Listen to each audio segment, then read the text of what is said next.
Student architects are thinking small to tackle homelessness in Los Angeles. The city has the worst housing crisis in the United States. Last year, 58,000 rough sleepers were recorded, up nearly a quarter on the previous 12 months.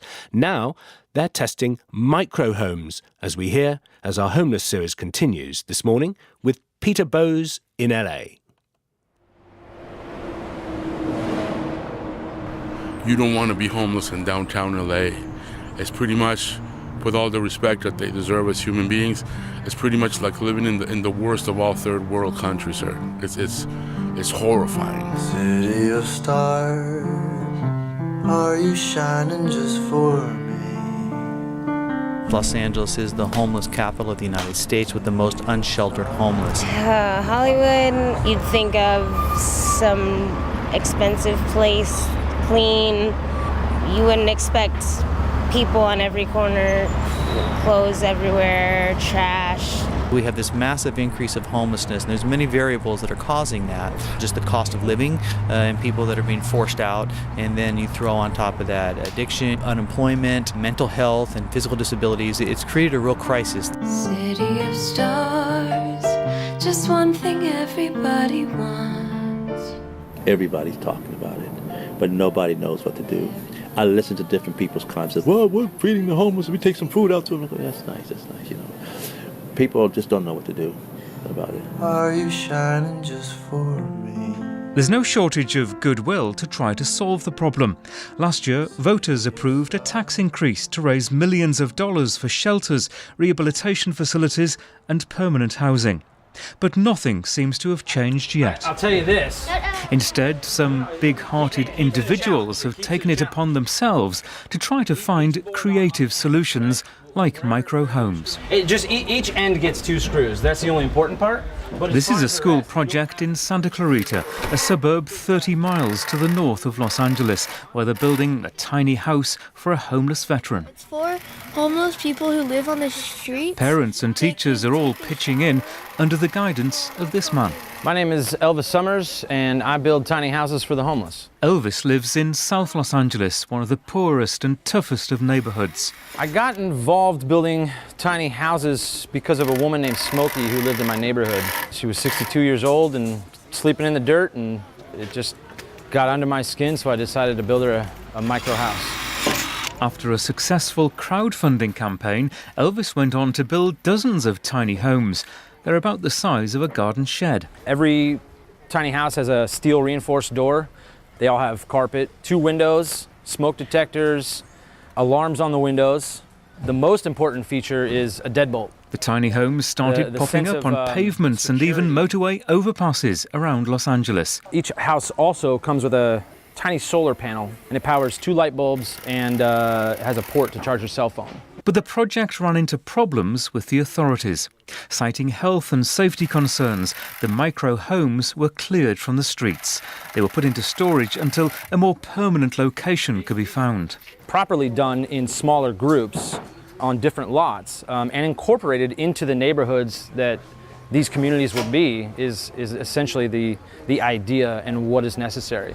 There are many variations on the theme of a tiny home. I've come to the Hope of the Valley Rescue Mission in Van Nuys, a suburb just outside Hollywood, where they provide services for the homeless. And standing here is a prototype house. Imagine a very small caravan without wheels. It's a white aluminium structure, about 8 square meters in size. It's been built by architecture students at the University of Southern California and a foundation called Mad Workshop. Professor Scott Mitchell is part of the design team. They're super insulated. They have very low heat gain because they are clad in white on the outside.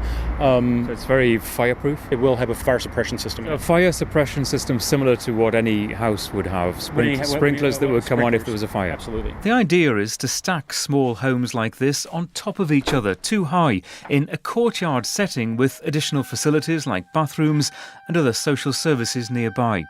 At the moment, there's only one, and private donations are needed to build the rest.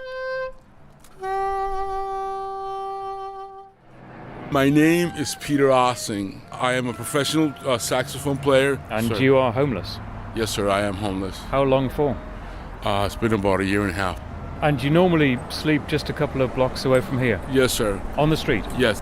But the violence on the streets is horrifying. Horrifying. So what do you think of this little house here? It's very functional, very practical. Would you live in something like this? I will.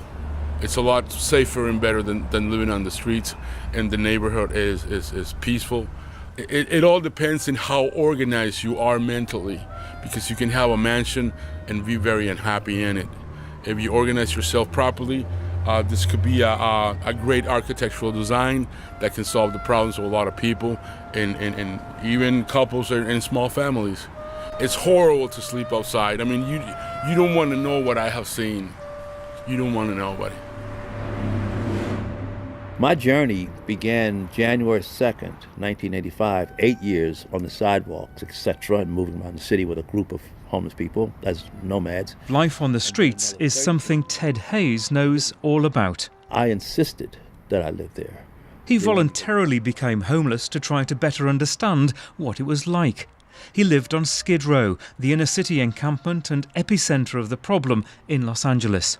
And he founded Dome Village, the first homeless community of its kind in LA, based on tiny dwellings. 20 fiberglass igloo-like structures sat on a small plot of land nestled between the skyscrapers. After 13 years, the village closed when the landowner raised the rent.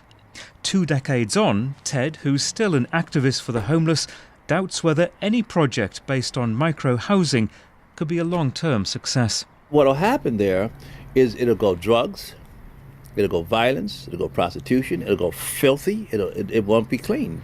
So are you saying that these people now, very well-meaning, Yeah. are wasting their time? They certainly are. They're not only wasting time, but they're exacerbating the problem. They're going to make it worse than what it really is. I believe in NIMBYism.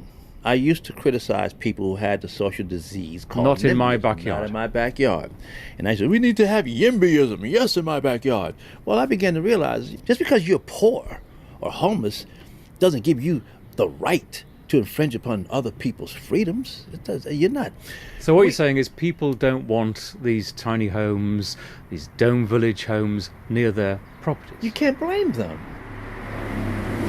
Progress is undeniably slow, but if the funding is found and tiny homes are built en masse, it's people like Jasmine, who I met at the shelter, that could benefit. I'm 30, just been kind of going through a hard time, you know. You're homeless? Yes, I am. Where do you sleep? I sleep in my car. And you're here at this mission today, what, getting something to eat? Or? I am getting breakfast, taking a shower, changing my clothes, and, you know, just and looking at this moves. little house, what do you think of it? I think it's beautiful. It's so everything you need, everything I don't have, you know. Shall we have a look inside? Yes. Oh, that's so cute. Oh, there's a little desk area. There's outlets. A lock on the door? A lock on the door. Yeah, that's what I'm most concerned about, and safety. Really, let's just close the door here. So it's just your own little studio. Like your own little studio apartment. How much would it change your life to live in something like this? Well, it would be my home. I mean, it would change my life drastically. It would mean a dwelling, a sanctuary, a home. So, yeah, I love it. I don't know what else to say. Just, I wish I had something private, you know. You never shine so brightly.